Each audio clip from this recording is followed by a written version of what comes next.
உன் மேல இருக்கிற அக்கறையில் தாண்டா இந்த ஆதங்கமும் இந்த ஆவேசமும் இந்த கோபமும் வருது. பைத்தியக்காரா பைத்தியக்காரா, என்னை இந்த கோபத்தை குறைக்க கூடாதா? எல்லாம் சரியா இருக்கு, இந்த சினத்தை குறைச்ச கூடாது. சினத்தை குறைச்சா சினிமாவிலே இருந்திருப்பானடா, நான் ஏன்டா இங்க வரேன்?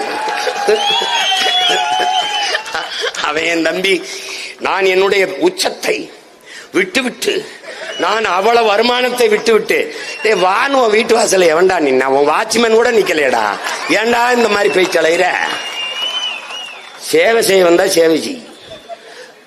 நான் அடைக்கலம் தேடி வரவில்லை, படைக்கலத்தோடு வரும். யாரும் வான்னு உன்னை கூப்பிடலையே. எதுக்கு வர? எதுக்கு வர?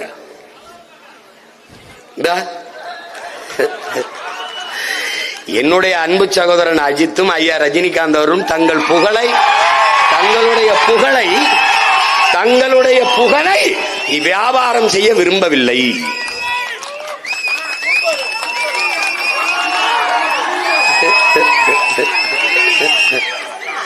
டேய், மக்களின் பிரச்சனையை இந்த நிலத்திலடா, இந்த நிலத்துல டே உனக்கு சொல்றேன். ஐயா எம்ஜிஆர் நடிகர்னு நினைக்காத, 1.5 மணி நேரம் ஆனாலும் எழுதி வச்சு படிக்காம பேசுவாப்ல. ஐயா விஜயகாந்த பாத்துக்க, மனசுல இருந்து பேசுவாப்ல, மக்களின் மொழியிலே பேசுவாரு. ஆனா ஐயா ஸ்டாலின் கூட இந்த மாதிரி சின்ன சீற்றா. என் தம்பியும் ஐயா எடப்பாடியும் முழு சீற்றா.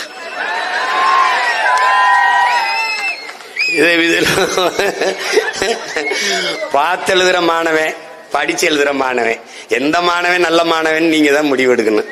இது என்ன பண்ணிக்கிறது? இப்ப பாத்தீங்கன்னா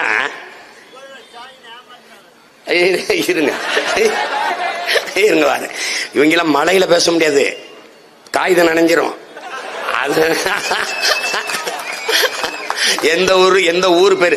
ஒரு ஊர்ல கோயமுத்தூர்ல நல்ல இட்லி மீன் குழம்பு அருமையாக இருக்கும், இங்கே சுக்கா நல்லா பக்காவா இருக்கும். டேய், இதெல்லாம் ஒரு தலையம் பேசுறதாடா? என்னது இது? திருச்சி என்றால் மலைக்கோட்டை. பைத்தியக்கார பயில மருதமலை, அத உறுதியா பேசுவாப்ல வரும்போது.